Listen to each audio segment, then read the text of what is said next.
तो चलिए आज पुष्पी पादपों यानी फ्लावरिंग प्लांट्स की कमाल की दुनिया में गोता लगाते हैं और ये समझने की कोशिश करते हैं कि कैसे ये खूबसूरत फूल एक नए जीवन को जन्म देते हैं। हम सब फूलों को देखते हैं और सबसे पहले ध्यान जाता है उनकी खूबसूरती पर क्या ये खूबसूरती ही सब कुछ है? असल में इसके पीछे एक बहुत बड़ा, बहुत ज़रूरी बायोलॉजिकल मकसद छिपा है और आज हम उसी मकसद को समझने वाले हैं। तो सवाल ये उठता है कि आखिर ये फूल है क्या और इसका असली काम क्या है?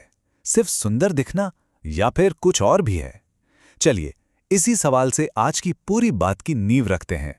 और इस काम को समझने के लिए हमें पहले पौधों के जीवन के एक बहुत ही बुनियादी सिद्धांत को समझना होगा। यहीं से फूल की पूरी कहानी की शुरुआत होती है। ये बात जानकर शायद थोड़ी हैरानी हो, लेकिन ज्यादातर पौधे एक ही साइकिल में एक नहीं बल्कि दो अलग अलग तरह की जिंदगियां जीते हैं और इस कॉन्सेप्ट को कहते हैं ऑल्टरनेशन ऑफ जनरेशंस। तो ये दो जिंदगियां या कह लें कि दो अवस्थाएं कौन सी हैं? पहली है स्पोरोफाइट यानी बीजाणुद्भेद और दूसरी है गैमेटोफाइट यानी युग्मकोद्भेद। ये दोनों मिलकर एक पौधे का पूरा जीवन चक्र बनाते हैं। अच्छा, तो इन दोनों में फर्क क्या है? देखिए, स्पोरोफाइट डिप्लॉयड होता है, मतलब इसमें क्रोमोसोम के 2 सेट होते हैं। ये ज्यादा विकसित होता है। असल में हम जो भी पौधा अपनी आंखों से देखते हैं, पेड़, झाड़ी, वो सब स्पोरोफाइट ही हैं। दूसरी तरफ है गैमेटोफाइट।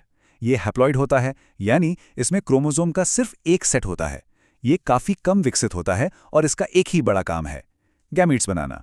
ठीक है, तो अब जब हमें ये बेसिक लाइफ साइकिल पता चल गया है, तो चलिए अब खास तौर पर उन पौधों की बात करते हैं जिन्होंने फूलों के जरिए रिप्रोडक्शन करने में कह सकते हैं महारत हासिल कर ली है। और ये पौधे हैं आवृतबीजी या जिन्हें हम एंजियोस्पर्म्स कहते हैं। इन्हें प्लांट किंगडम का सबसे एडवांस्ड ग्रुप माना जाता है और इनकी सबसे बड़ी पहचान वो हैं इनके पूरी तरह से विकसित फूल जो फर्टिलाइजेशन के बाद फल बन जाते हैं।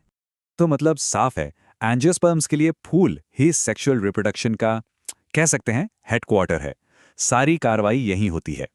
और यहीं पर एक बड़ी मजेदार बात सामने आती है। क्या आप जानते हैं कि बॉटनी के हिसाब से एक फूल असल में एक बदला हुआ तना, एक मॉडिफाइड स्टेम है ना कमाल की बात?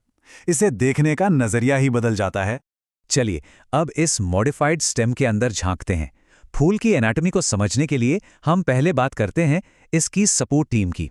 वो हिस्से जो सीधे रिप्रोडक्शन में शामिल नहीं हैं पर बहुत जरूरी भूमिका निभाते हैं। ये तस्वीर हमारी गाइड होगी। हम एक एक करके फूल के हर हिस्से को देखेंगे और समझेंगे कि उसका काम क्या है। तो इस सपोर्ट टीम में 2 मुख्य खिलाड़ी हैं। पहला है कैलिक्स यानी बाह्य दलपुंज और दूसरा है कोरोला यानी दलपुंज। सबसे पहले कैलिक्स। ये फूल का सबसे बाहरी घेरा होता है जो अक्सर हरी हरी पत्तियों जैसा दिखता है। इन्हें सेपल्स कहते हैं। इनका काम बहुत जरूरी है। जब फूल कली की शक्ल में होता है तो यही सेपल्स उसे हर तरह के खतरे से बचाते हैं। तो इनका मेन फंक्शन हुआ प्रोटेक्शन। कैलिक्स के ठीक अंदर होता है कोरोला, मतलब हमारी रंग बिरंगी पंखुड़ियां। ये इतने खूबसूरत और चमकीले रंग की क्यों होती हैं?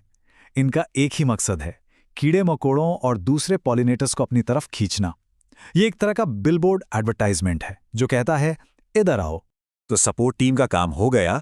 अब चलते हैं फूल के सबसे जरूरी हिस्से की तरफ, इसके केंद्र में, जहां असल में नए जीवन को बनाने का काम होता है।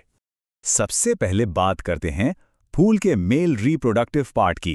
इसे कहते हैं एंड्रोशियम या पुमंग।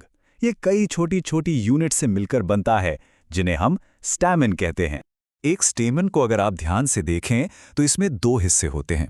ऊपर की तरफ ये जो थैली जैसा हिस्सा है ये है एंथर, जहां पॉलन ग्रेन्स यानी परागकण बनते हैं, और इससे जो पतली सी डंडी साधे हुए हैं उसे कहते हैं फिलामेंट। और अब बारी है फीमेल रिप्रोडक्टिव पार्ट की। इसे कहते हैं गाइनोशियम या जायांग। ये कार्पल या पिस्टल नाम की यूनिट से बना होता है और ये फूल के बिल्कुल सेंटर में होता है। एक पिस्टल के भी 3 मुख्य हिस्से होते हैं। सबसे ऊपर का ये चिपचिपा सा हिस्सा स्टिग्मा कहलाता है। इसका काम है पॉलन ग्रेन्स को पकड़ना।